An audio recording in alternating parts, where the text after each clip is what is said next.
How we doing, everybody? I am Jeff Hoke here at Kevin Perdios and soon to be Chris Henrique as soon as he joins the show. And this is episode 24 of Shorthanded Takes, a Boston Bruins podcast brought to you by Couch Guys Sports and sponsored by Shocked Energy.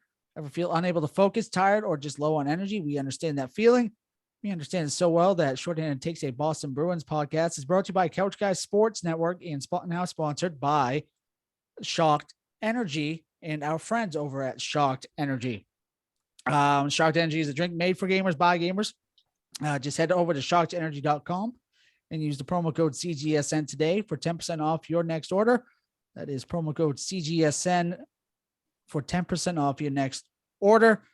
Once again, I am Jeff Hoke. Chris Henrique has now joined the chat, and Kevin Perdios has now also joined the chat. And your Bruins just lost 5-3. Shitty game. Very shitty game. Shitty game. Shitty game. Take it away, boys. What do you guys got on that game? So I had it on mute in the background. I was recording a Red Sox podcast. But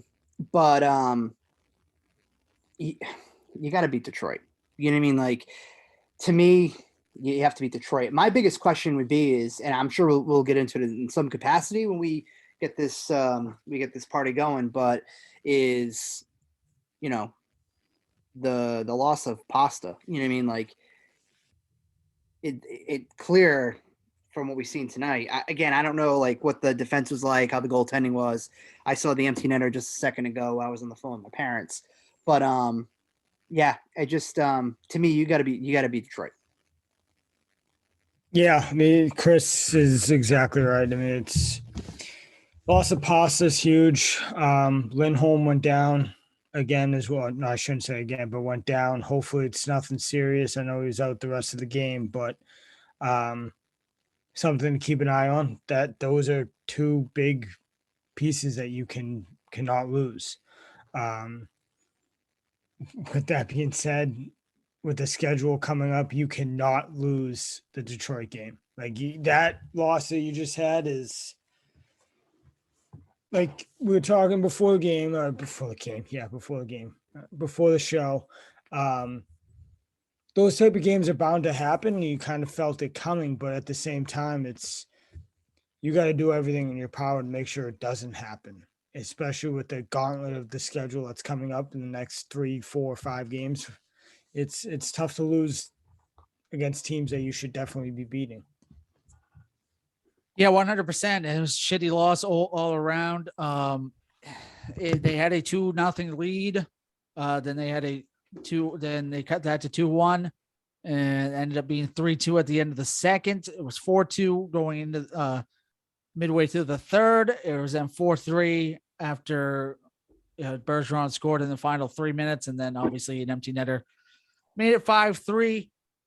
Couple of housekeeping issues we need to take really quick. So I'm looking at some stats of that game, really quick. I don't want to interrupt, but yeah, go ahead. So looking at again, just you have Jake DeBrusk, who is lighting the absolute fucking ice on fire right now. In the last, he's got 21 goals now in the year. He had 2 goals in the last game. Tonight he played 18 minutes. He was a -1. Gonna kind of need you to show up, you know what I mean? Especially coming off. I know it's a back-to-back, you know what I mean? And these guys have been playing a grind of a season. But if you're gonna win the fan base over from a consistency perspective, he had 5 hits for the game, but he was a -1. Another note that stood out to me too was Charlie Coyle. He played almost 17 minutes, and the dude was a no-show. You know what I mean? Like there's nothing to show for from that perspective. Same thing, Marchand played almost 20 minutes. And again, nothing to kind of show for that. I understand they're coming off of a back-to-back, but, to me, you're 7-2 in your last 9 games. The Red Wings it's a beatable team. But, yeah. I don't know. Excuse me. If you few touch-ups here I need to address. Housekeeping wise, Hampus Lindholm lower body injury was what he was ruled with. Didn't really see what happened. The broadcast booth didn't really see what happened. So, I mean, we'll find out more of that here in the coming hours. And then the next day, the next game is on Thursday against Tampa Bay. That started that brutal stretch of 3 to 4 games where they play Tampa Bay, Washington, and St. Louis. I think there was another team in there too after that. Either way, point being, what was that team? Now I can't remember that team. Boys, why can't I remember that team? No. So no, it was just the Senators after that, but then the Penguins. But so a couple things. Mike Riley looked like horse shit out there today. After saying in a press conference that, he thinks he should be out there every day. Performing like that, you're going to be watching from the ninth floor and not playing every day. Connor Clifton's smirking right now because, most likely he will be playing on Thursday. And the Forbert Riley tandem is not the tandem that you want going into the playoffs. Mike Riley played 9 minutes and 26 seconds tonight. That's it. He played 2 periods and was a -2. Yeah, no, he gave up a goal practically, honestly, behind the net. So yeah, when you're as a Bruins fan, if you're watching that game and you can go and say, you know what, I'd rather see Connor Clifton out there than I'd rather see Mike Riley. Like, to me, that's an issue. Mike Riley came over last year in that trade. It was with Ottawa, correct? I think so, yeah. Ottawa. So with Ottawa, and they re-signed him. And to be honest with you, he's kind of been like everything you already have. To me, Mike Riley and Matt Grzelcyk, they're like interchangeable. It's like the same dude, minus the fact that Mike Riley doesn't get hurt. He just doesn't stay on the ice long enough because he sucks right now. Oh, 100%. And, things got a little chippy at the end of that game today between Bertuzzi and Marchand. We saw that one, Kevin. And after the game, Patrice Bergeron got really mad, which you never see. And after the Red Wings slammed Stanika on the back of the head after his helmet came off, it looked like nobody would fight Forbert, but they were unhappy to double team the B small guys.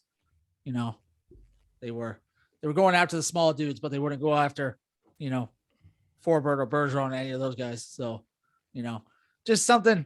They don't play each other again. That was the 4th and final meeting of the season between the two teams. Yeah, it's perfect time. It's perfect time to pull some bush league shit like that. Exactly. Bottom line, because you don't have to answer to a Sean Thornton-esque type guy. And surprise, a guy named Bertuzzi, and we've been talking about last couple of weeks, Marchand being or Taylor Hall being Bertuzzi to the Maple Leafs. That's another thing we'll get into a little bit later here on in the show. The other thing I want to get to is Swayman. Rough couple of games for him. I mean, he's a rookie, so you can't really. And there have been times where the defense has not helped too much. But today there's a couple of goals. You can't let up. I think that one of them went right between the pads. The other one, once again, he has rebounding issues right now, and that's something he needs to work on in the offseason. So, but Kevin, it seems like Swayman is struggling at the wrong time after having a fantastic start to the season. One of the, I think 5 rookie goalies for the Bruins to have 20 wins. So do you think it's just a little speed bump, or what are you thinking here? Yeah, I mean, I'll give the kid benefit of the doubt, right? So probably just a little speed bump, but like you said, he's got a rebounding issue, and we've said probably 100 times on this show alone that what separates the elite goalies from the good goalies is the ability to control the rebounds, is the ability to control those second chance opportunities and limiting them, right? Rask was fantastic at it. He had the ability of just kind of, once that first shot, wherever it came from, just swallowing that puck up and not letting a second chance opportunity to come of it.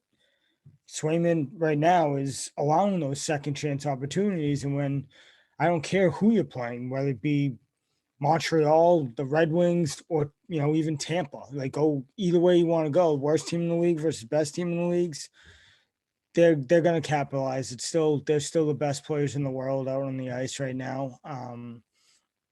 It's just can't happen, and hopefully, they tie some loose ends up and fix it before we really let this bite us in the ass come down these next 5 games or so. Playoffs are a month away? Yeah, roughly a month 3 away. weeks. There's about probably Yeah. 10 games left, I think, something like that. Yeah. So, you got time, but at the same time, you don't have time. So you got to figure it out now and figure out a solution. Well, the good news from today is, and I just sent you guys that video of that fight. So if you guys want to watch it while I'm talking here, the good news is so there is that tough schedule upcoming. You got Tampa Bay on Thursday. You got the Capitals on Friday. Capitals on Saturday. And then Tuesday, you'll have the St. Louis Blues before you play the Senators. And then you play the Blues again. Looking to other games around the league today, the biggest one being Panthers and Maple Leafs. Maple Leafs held a 5-1 lead going into the second. They would later blow that 5-1 lead. It'd be 5-5. They took a 6-5 lead. Then Florida came back to tie it 6-6, took it to overtime. Florida won it 7-6 because Jonathan Huberdeau is an absolute machine of a man who just scored 100 points on the season for his first time in his career. So the man is just an absolute machine. And once again, the Maple Leafs are the end of a joke and a blown lead once again. Not 3-1 this time. It was 5-1 this time. Chris? It's unfortunate. You really hate to see such an iconic and storied original six franchise who just can't seem to get their shit together. 0 goaltending, clearly 0 defense. But for some reason, the Bruins just don't match up well against that train wreck of a franchise, which is just so upsetting. But to be honest with you, you're not going to catch Florida, so let Florida go and do some work and take down the Maple Leafs. Yep. Look, I was low-key rooting for Florida in that game anyway, so. Look, if Austin Matthews wants to score 7,000 goals this season, let him score it. Yeah. At the end of the day, they're not going to hoist the cup. It isn't going to mean shit in Toronto. So it doesn't mean it's irrelevant. You know what I mean? Like, I don't take the Maple Leafs seriously because of the fact of they have no goaltending. That is a club that has 0 fucking goaltending. If they would have addressed the goaltending need at the deadline, which they probably should have done and they didn't, then maybe we're having a completely different conversation. The only thing that I'm concerned about is, like I just said, like maybe 25 seconds ago, is that the Bruins don't match up well against that club. So, but good for Florida. So, yeah, no. In saying that, Florida has like fucking 4 more wins than Toronto. It's bizarre. Absolutely bizarre. They're literally, I've said this before, the Maple Leafs are the Dallas Cowboys of the NHL. Like, they look so good on paper. You look at them and you're like, wow, this team should be a wagon. They find ways to win games during the regular season and put up point totals and all that. Yeah. But when it's time to either shit or get off the pot, they fucking throw up all over themselves. They're a laughing stock. Like, it's I will never take the Maple Leafs serious until they win a Stanley Cup. Like, I won't, even if they lose in the Stanley Cup finals. Nope. I do not take you serious as a franchise, as an organization, as a team. I think it's an embarrassment. That's what it is. The Dallas Cowboys are an embarrassment. Toronto Maple Leafs are an embarrassment. And it's bottom line. Yeah. No, it's upsetting. Here's the thing, right? Yep. The Maple Leafs, their sweater, it's a nice sweater. It's a classic, clean fucking look. Like, the Cowboys, different conversation. The problem with the Dallas Cowboys for me is this. So I am the only person in my family who is a Patriots fan. Oh. Everybody in my family, my sister, my dad, my uncle, you name it, the who's who of who's in the family, they're Cowboys fans. I'm the only. Oh, I didn't know Oh. that. I am the only one off, and it has nothing to do with See what happened there.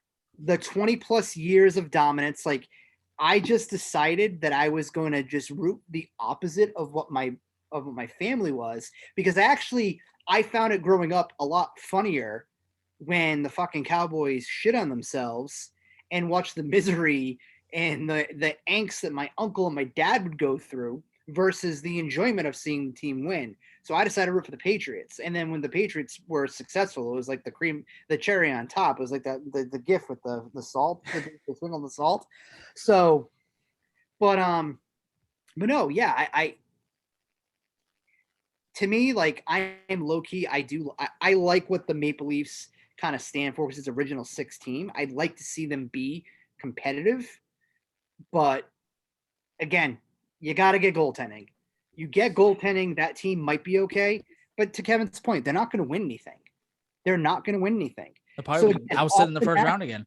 But you can say that you can score, again, you could score 300 goals this season. You can net whatever you're going to, it doesn't matter. You can be thirsty on Twitter over Austin Matthews. It does not matter because the team is not going to go anywhere. don't forget Michael Bunting. That's the big one. Michael Bunting is their big one. Well, Because, he has a last name of Bunting. But you could say the same thing about Florida. Florida, hasn't made it out of the first round ever. Yeah, but I feel like it's different. Like, I feel like I don't know why I feel like that, but I do, right? Like, Florida, you look at and you're like, oh, this is a nice story, right? Like, this is. No, it's not. It's a Florida team. Right, God. but like, they're not normally there. Like you said, they're not normally there. Toronto is an original 6 team. They're expected to be there. They're expected to be in the top 10 teams in hockey every year, similar to the Bruins, similar to these original 6 teams, have that Blackhawks, corner around them that they should all in the be conversation. there. They should be. All of those teams should always be in the conversation. Yes.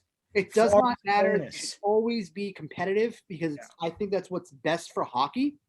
Is when the foundation of what you built your league off of from those teams, but when like they're not good, like I don't want to see any New York team be successful because from a Boston standpoint, I don't want to see it.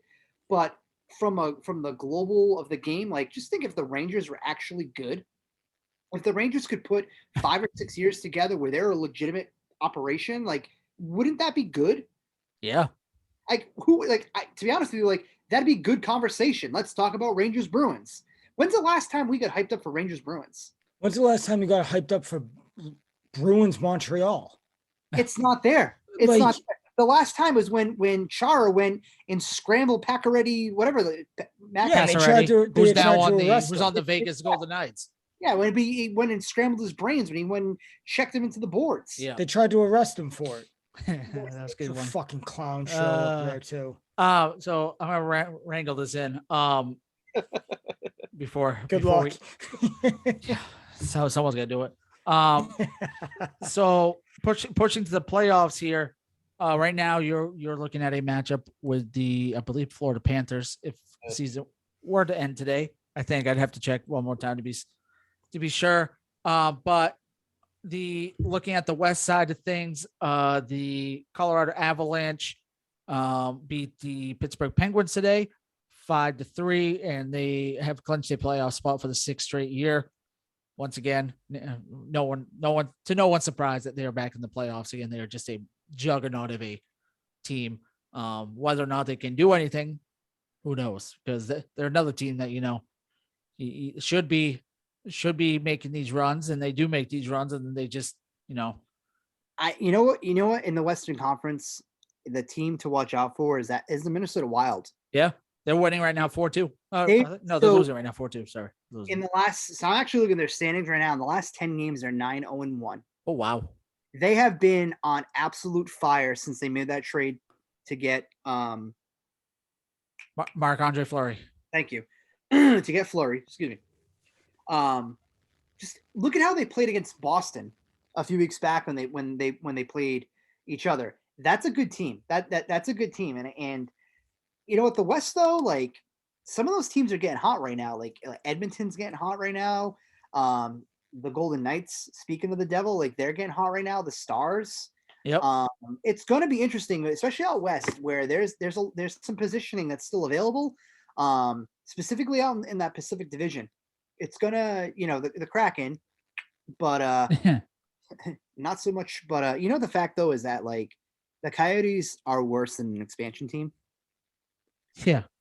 I mean, they have a worse arena than the expansion team too. The expansion team has a brand new arena. I gave you my take on the whole arena. I think Not only is Arizona worse than them, Montreal's worse than them. Montreal is worse than them. Are they still worse than them? I knew they were on a win streak Yeah. there for a while. Seattle is 50 points. Montreal is 49. An original team that is not. How can you? That was just in the Stanley Cup final last year. That's what even makes it more. And even just backtracking, right now, if this is accurate, which I'm pretty sure it is, we'll be matched up against Carolina. Yeah, I was just about to go over that. So, but So do you feel better going against Carolina?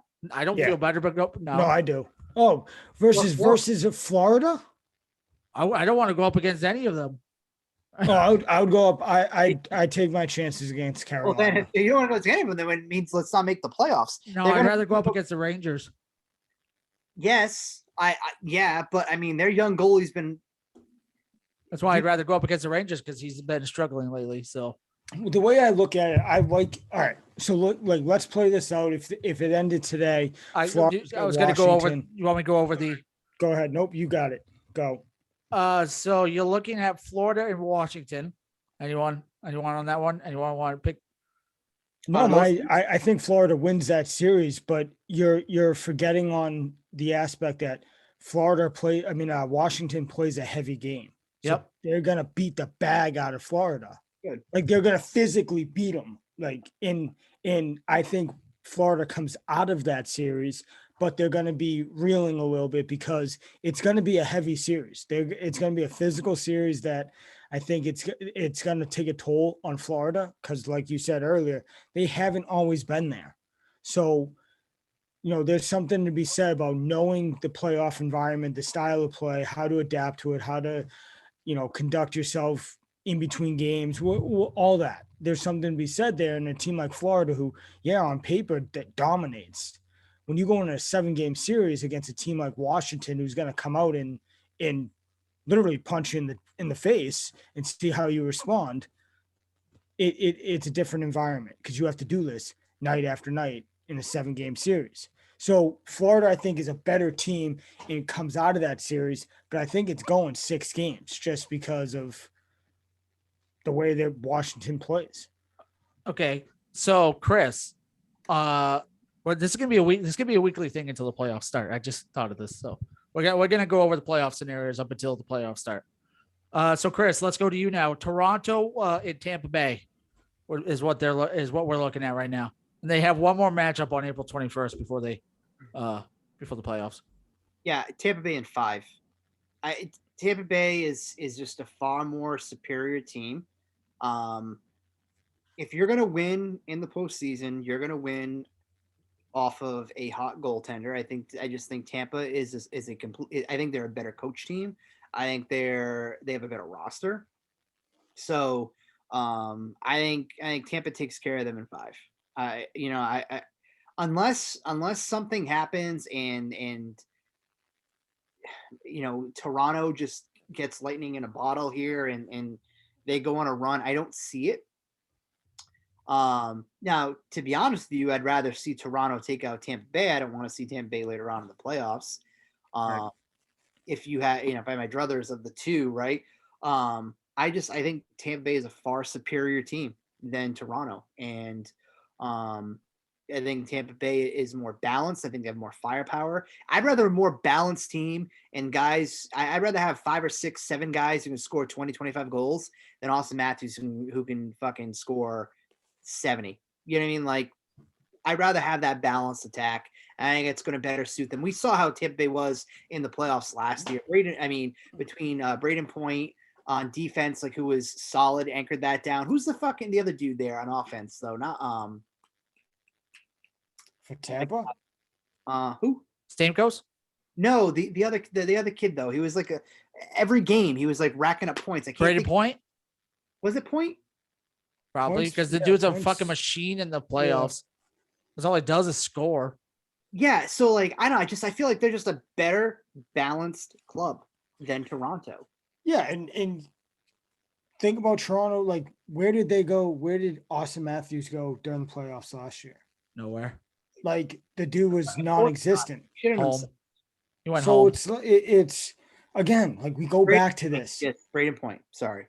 It was Uh, Brady we- Point. Yeah. We go back to what we've already said 100 times this show alone. Toronto's a fake good team. Like, they're not a good team. Tampa Bay is going to roll in there, and Chris is giving them the gentleman sweep. I honestly think Tampa Bay is going to roll in and sweep them, and the games aren't even going to be close. I think Toronto could steal one. I think they could because, like, again, They steal one by Tampa Bay, like, Well, that's usually how it allowing goes. them to steal one. That's usually how Again, hockey goes. You always steal like, one. like, hey, they got 6 or 7 guys who score 20 some odd goals, right? There's one game that Matthews might go and he'll net 2. Maybe Marner will show up and he'll Marner showed up a lot lately. Holy shit. throw his hat in the ring. But at the end of the day, I just, and Kevin said it before, until that team can go and take care of business in the postseason and beat legitimate teams, if they go and beat Tampa Bay in any capacity, whether it's a sweep or in a 7-game series, I will take Toronto more seriously because of the fact that they took care of Tampa Bay. Well, yeah, Tampa Bay is a juggernaut and a half. So if anyone could take care of Tampa Bay, I mean, So I agree with that. I do. What if let's flip it? We were going against Toronto and Tampa was going against I don't us. want to see Toronto in the first round. I don't. No. But if my point is, if Toronto got out of the first round by beating anyone else but Tampa, would you still take them seriously? Yes, and See, I would. But my level of taking them seriously, like if we had a meter that could go like back and forth, like you beat Tampa, like that meter sways, dramatically in the positive for them. If they beat, like, for example, they beat like a Washington, I'm in the middle with that because I feel like Washington can be had. You know what I mean? Like, I don't fear the Capitals right now. I think that we would fear the Capitals 2-3 years ago, right? When, so maybe Toronto can go and take care of business in the first round and beat a team that we don't want to see. Like, that's kind of what I want Toronto to do. Take care of a team that we don't want to see later on. You know what I mean? Like, take care of Tampa, take care of Washington, take care of the garbage. It just, Toronto, to me, I don't know why. They just don't match up well against them. And that makes me nervous. And I can't go back to 2011 or 2013, whatever year it was that they scored 5 goals in the third period. And I was jumping, hitting the ceiling in my buddy's apartment, screaming and yelling like a banshee when they came back and won that game. It's not the same team, and yeah, Toronto's going to have their playoff ghosts, but I don't know I just don't know why the Bruins don't match up well against that club. I don't know why. So a little diversion here for a second. Hampus Lindholm removed with a knee injury, but Cassidy thinks he's all right, but he's going to get an X-ray tomorrow just to be safe. I hate that. So we will see. But the prognosis right now is that he will be okay and will be fine for the playoffs. We will see. That is the we'll keep you updated on that. So moving on to the next matchup. Who took the last matchup? I can't remember. Was it you, Kevin? Did I give you? It was kind of you both, I picked think. me. I don't know. What? You passed the biscuit to me, so it goes back to Kevin. Okay, so Kevin, you get the Bruins in Carolina. Carolina swept the season series 3-0. Yeah, Bruins take it in 6. I don't fear Carolina. I know they have the season series. I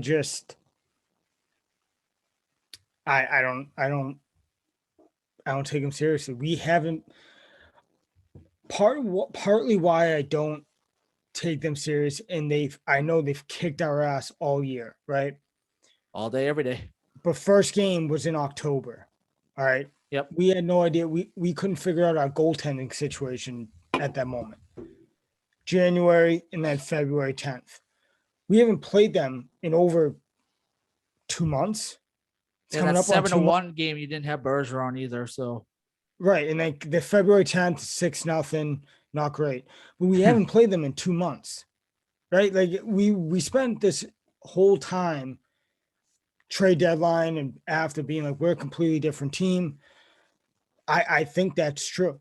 If we are healthy and we roll into that and Lindholm's there and Swayman's playing the way we are expecting him to play, it's a different series. It's a different team. It's a different environment. I think Boston takes care of them. It could go 7. It could be a physical series, but I think Boston pulls it out. And I know it's going to sound homerish, but that's a Boston Bruins podcast. Yeah, so you can't really sound homerish on that. Looking at these teams, especially in the East, it's just kind of like, I don't know. Like your obvious Tampa's and Florida's, you're like, oh man, those are tough draws, right? And Chris has pointed out the Torontos, but I really do think we're right with Toronto. I mean, with Florida and Tampa. I think it's us 3, and it's us 3 should be the remaining 3 teams left, right? Or you know what I mean? You know what I'm trying to say? Like it should be. Yeah. We're the top 3 teams right now in the East, I think, and you shouldn't lose that. You shouldn't lose this series. You shouldn't be a first round exit. And if you're a first round exit, there's going to be heads rolling. And I'm talking the man behind the bench, the president, everyone. You got to blow it up. If you lose in the first round exit, it's tough. So I have a one little piece of that though. I'm gonna backtrack on what I've said about Sweeney and that whole piece. It's all so we don't know the extent of Pasternak's injury yet. I would just sit him. I would, yeah. That hasn't sit him yet. So I'm hoping that it's not like a Chris Sale broken rib type of situation. Hopefully that's not what it is. Hopefully it's something he missed a couple of games, he comes right back. If you don't have Pasta, changes a lot of the conversation, right? Changes the conversation. It changes the narrative of what that playoff series would be. I don't think you can go and say, let's fire Don Sweeney if Pasta is banged up and can't play. You might be able to argue and maybe fight and say, well, you should have done more at the deadline and improve your offense, because people are going to do that. People are going to hop. They're going to hop on and say, you should have got more. I mean, people were chirping at me saying like, well, you're not going to win a Stanley Cup with Eric Holla as your center, second line center. Well, right now, Eric Holla is, Stone Cold Steve Austin right now on the ropes, slugging the beers back and throwing the middle finger because the dude's played pretty well. But you're only going to go as far as some of these stars are. So I need Pasta healthy. I need Swayman to get back to playing what he was playing like. And hopefully Lindholm, to your point, Jeff, hopefully Lindholm, it's just one of those day to day. If you're down 1 or 2 of your key players, it's going to be tough. As much as I want to say, I think this Bruins team can make a deep run. And that's me. Like at the beginning of the season, I said that I didn't think this team was a Stanley Cup contender. I think this team can contend for a cup. I think they can now. They got to be healthy. So I don't care about the season record with Carolina. I think once you get into the postseason, everything's different. Like everything is different. Carolina is a different vibe. I think the Bruins could match up well against them. We just need to be healthy. Get those. Yeah.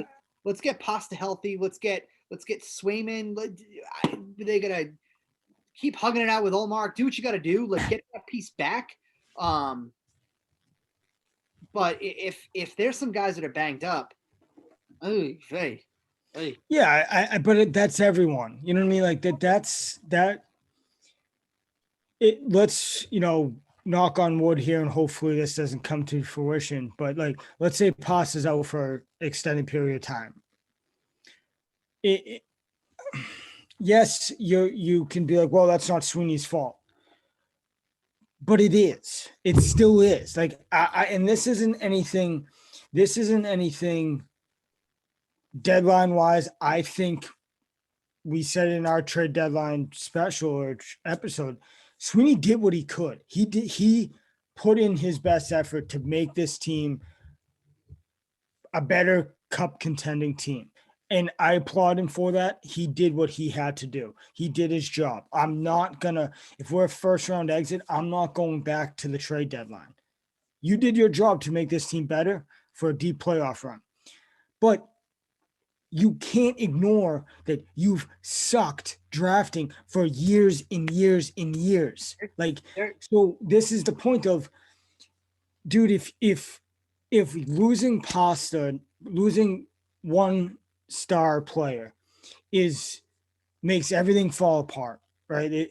We lost Carlo last year. You saw how quickly we fell apart. We lose, let's say, again, hoping this isn't the case, but let's say we lose Pasa and now all of a sudden it all falls apart.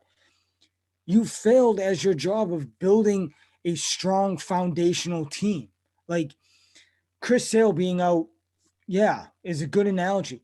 But you also had Nathan Eovaldi. You had these young guys coming up that are picking up the slack.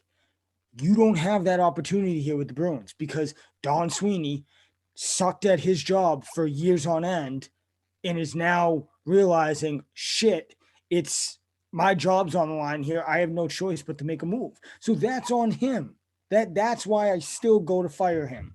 If you were a first round exit, healthy or not, Don Sweeney will and does need to get fired. Chris, anything to say on that before we? No, I don't know. It's really gonna just ultimately depend on what happens, so to speak, and the scenario around it. Yeah, I agree. The having the foundational piece in play, like we should be relying on Matt McLaughlin coming off, being signed and coming straight out of college, and yeah, it was a cute story he scored the other night.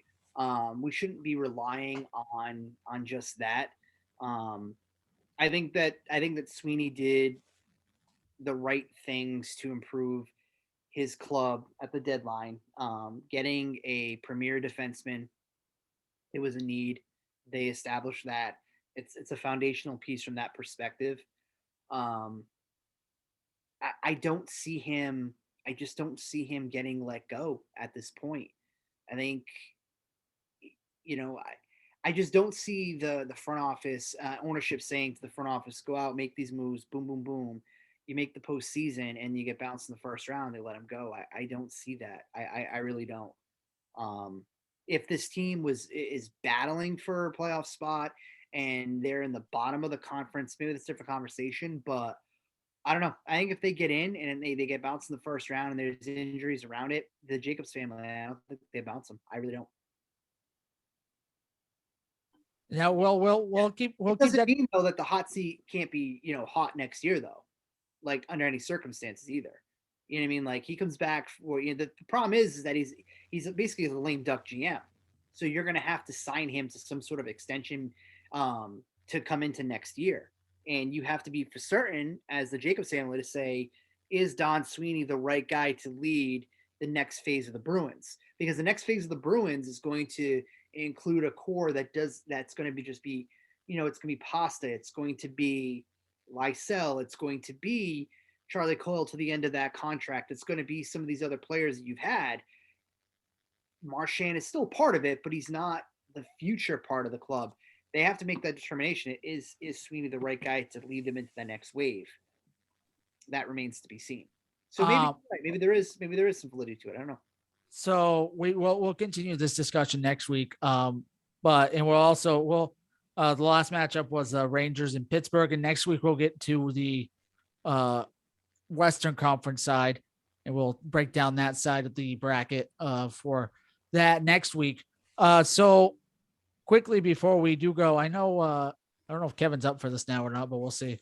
I'm always up for it. Kevin wants to go on a little rant before I put the little bow on this show.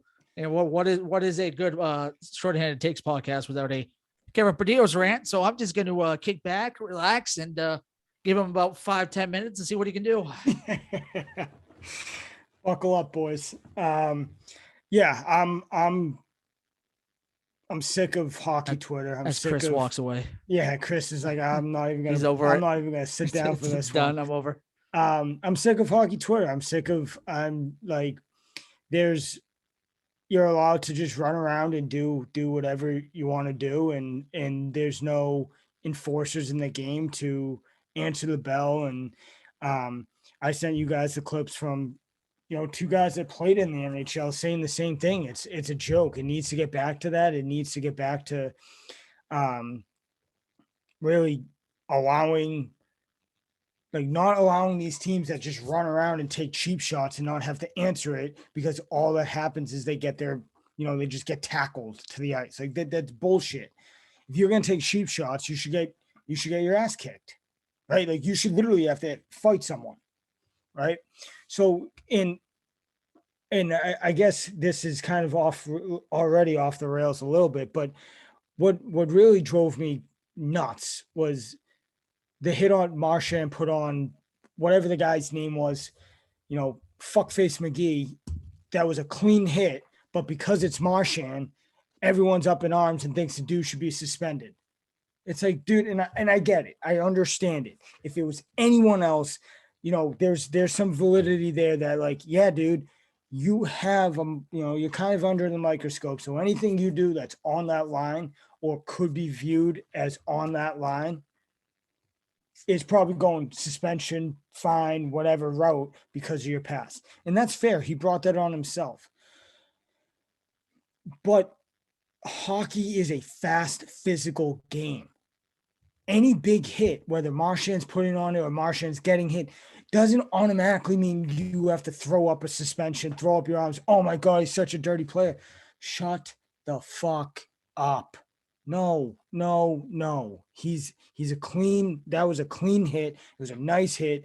He literally, that hit resulted in a goal. It's just, to me, it's embarrassing.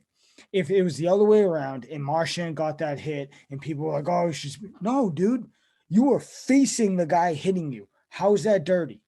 Where on that play is there anything dirty? And to me, it's just, it's a joke. I can't stand when the game is getting away from the game I grew up playing, in the game I still love watching. It's not the same. Every little thing is, well, that's a fine, that's a penalty, you can't do that. Shut up, go play the game. Not everything's just because there's a big hit doesn't mean it's dirty. Like, allow the game to be what it was and allow it to get back to what it was. And it's, bring back the physicality, bring back that if you're going to be a guy that runs around and takes cheap shots, you should have to answer it. And that goes for Marchand. If Marchand's going to continue to be a prick and take these dumb suspensions that are just not needed, yeah, he should have to get his ass kicked. And a lot of the times he's had Sean Thornton there or Milan Lucic or whoever else you wanted to answer the bell for him.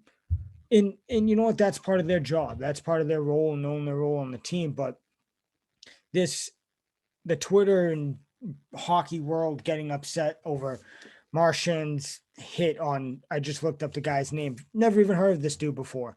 Andrew Peaky, like, is fucking insane. It's a joke.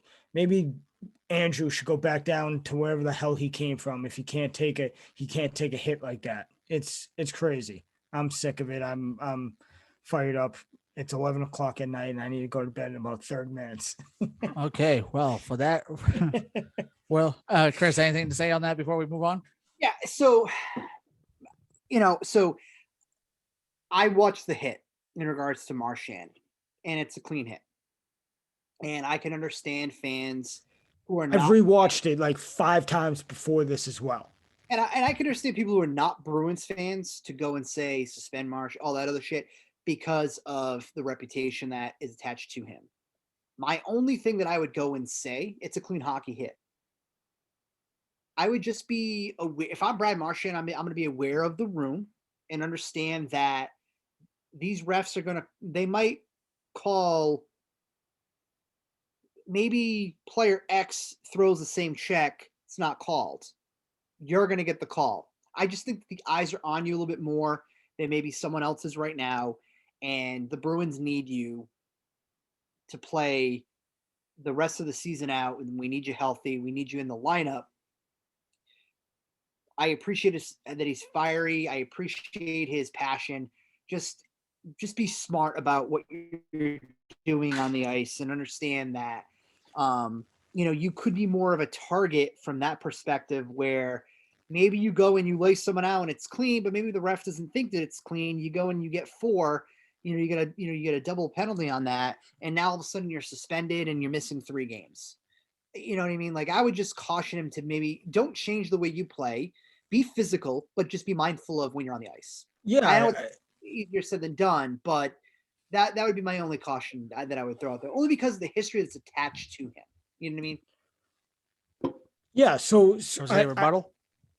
not really a rebuttal. It's this is the other thing. To find it on YouTube, this is the description. In all caps, no call, and then back to normal letters on Brad Marchand's hit to the head against Andrew Peaky. I don't even know if that's his. I think it's Peak. Peak. Yeah. Peak. Well, buddy, keep your fucking head up if you don't want to get run over. All right. Like that I don't know what to tell you. You're taught that at friggin' Pee-wee hockey when you learn how to hit. Yeah. First thing, keep your head up if you don't want to get run over. You're going to learn one way or another. I learned one way or another. Right. Like, yeah, I got ran over a few times. All right. I think I'm going to keep my head up now. All right. Like it's, and Marchand's kind of turning to come up the ice. Peak is going one way. It's a fast moving game, but it's not a hit to the head. It's and in that, I see your point, Chris, and I agree with it, to an extent. But in a playoff series, when it's a physical playoff series, you're gonna need guys to throw. Like I want Marchand to take that hit 100 times out of 100. If that's there, take it, hit it, right? And then it's on the refs. Like if you in a playoff series make that call, if you call a penalty, which in this I agree with the refs for once, good non-call. But in a playoff series that's physical, you're gonna call a penalty, have a suspension, whatever it is. Series, that's that tough. In the playoff series, though, that hit is a non-conversation. To be honest with you, because it's the climate of the playoffs. So then why is it a conversation now? Because it's regular season. 1, 2. There's a history with Brad Marchand. Yeah. Just the overall body of work through his career. Plus, he just got suspended. You know what I mean? If there was none of that, no one's asking for it. You know what I mean? Like you can go on YouTube and say hit to the head, hit to the ass, hit to whatever. Like you can, clickbait it all that you want it to be, because that's what that is. I mean, it's clickbait. Now we're talking about it. You know what I mean? So that headline did what it's supposed to do. Well, I had this rant, and this afternoon before I even watched this. Oh yeah, no, he was ready for this one. Yeah, I mean, I knew something was going to come of it because we briefly, we touched upon it a few days ago too. But it just, to me, it's more of you've established a history where I don't think he's a dirty player at all. And maybe this is me being the Bruins fan, and there's some bias coming in with that. To me, every hockey club in the NHL wants Brad Marchand on their team. If there's a fan of the Penguins or the Rangers or the Red Wings or Toronto, Montreal, that was to go and say, I don't want Brad Marchand on my team, you're a fucking liar. Because that's the type of player you want on your team. To me, for example, think about the Blackhawks a few years back, right? Wasn't it Andrew Shaw on the Blackhawks? He was a similar player. not the same from a talent perspective of, of what Marchand would bring offensively, but just under your skin, on the ice that would just agitate, right? Like that's what he does. That's what Marchand does, but he also can score. And that's why I just think right now, be cognizant of the room and understand that, look, you're going to be scrutinized a little bit more. And I know you, like, if the hit's there, take it, but just be aware that the league is going to watch you closely. That's my only thing. And it's hard because, like, I want to see him take the hit. I also want to see him be on the ice and get through the rest of the postseason. Yeah. So that'll be another conversation I'll add to next week's show, because there's a lot in the next coming weeks these next coming games and these next couple weeks are going to mean a lot, and we're going to see what these Bruins are really made of. We'll see what's up with Hampus Lindholm. We'll see what's up with David Pastrnak. Some other players here and there. We'll see what they do with that D pairing, because obviously Riley and Forbort aren't working.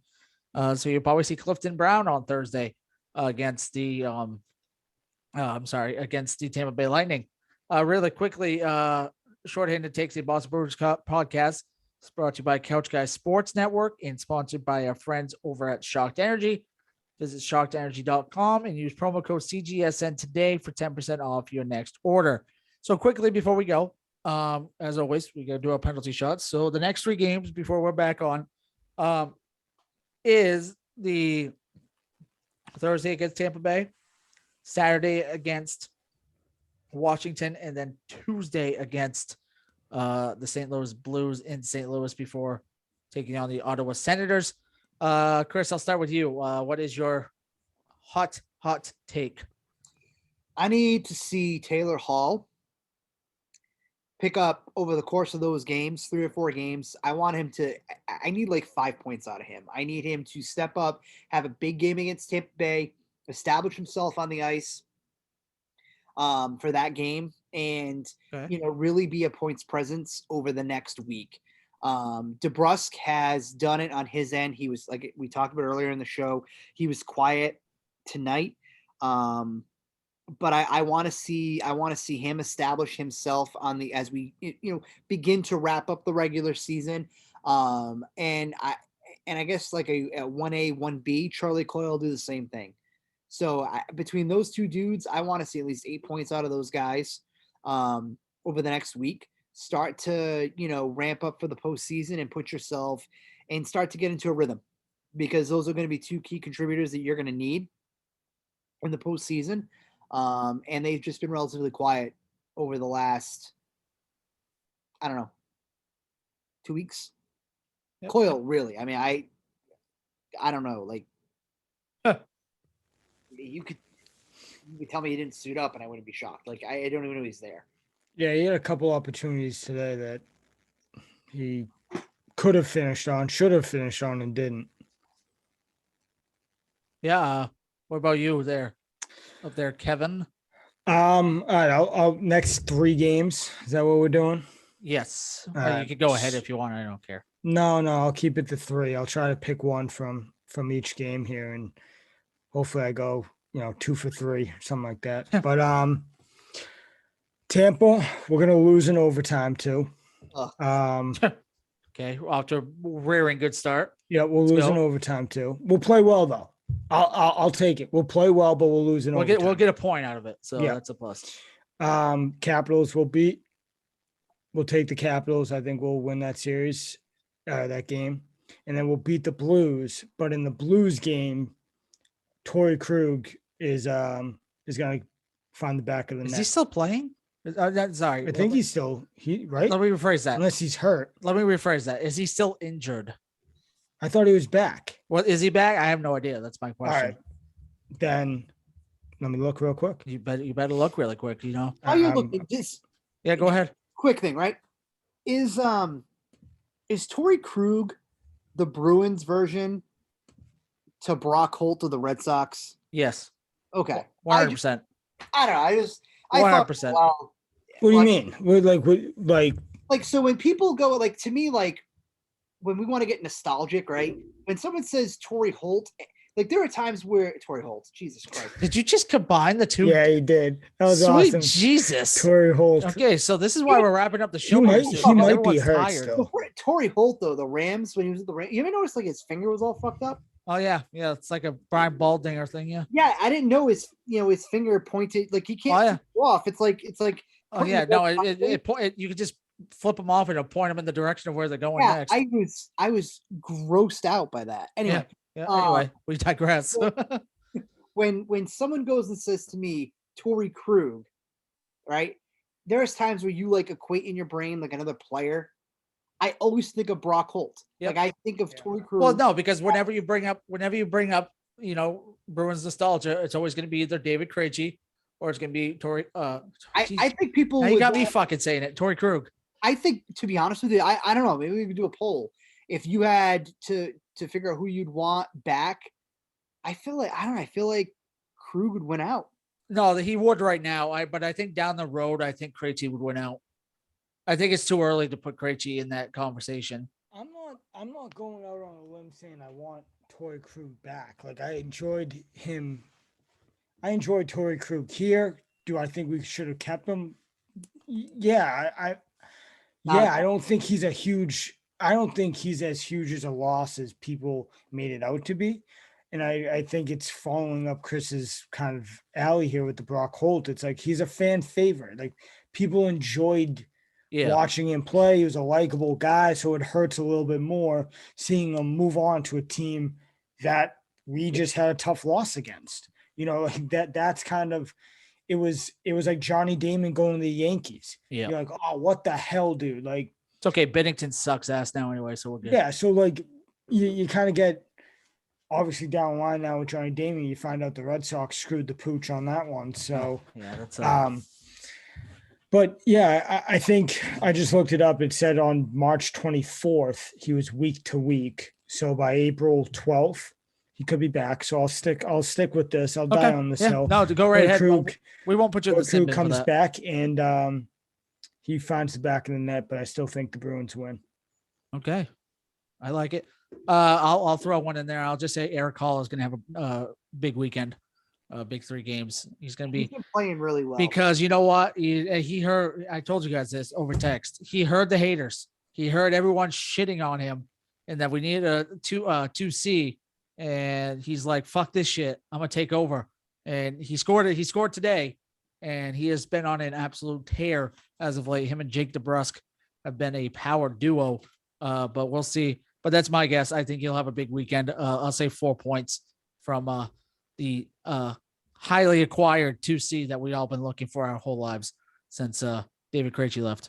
Once again, brought to you by Shocked Energy. It's a drink made by gamers for gamers. ShockedEnergy.com. Go to visit and use promo code CGSN for 10% off your next order.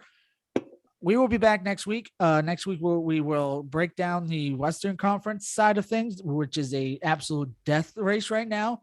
At that bottom half between the Kings, the Stars, the Vegas Golden Knights, you name them. That back end of that playoff race right now is heating right up. And we'll talk a little more about the Marchand stuff and all that fun stuff. But, until then, enjoy these upcoming 3 games. They're going to be playoff worthy. They're going to be excruciating. They might hurt you. They might give you joy. I don't really know. We'll see. They might give you angina because, that happens too. But, until then, we will see you guys next Tuesday. This has been episode 24 of Shorthanded Takes, a Boston Bruins podcast brought to you by Couch Guy Sports, sponsored by Shocked Energy and sponsored by Exogun, the massaging gun. Chris almost thought I forgot that, but I did not forget that. But I'm Jeff Hoke. That's Chris Henrique, and that's Kevin Perdillos. We shall see you guys next week.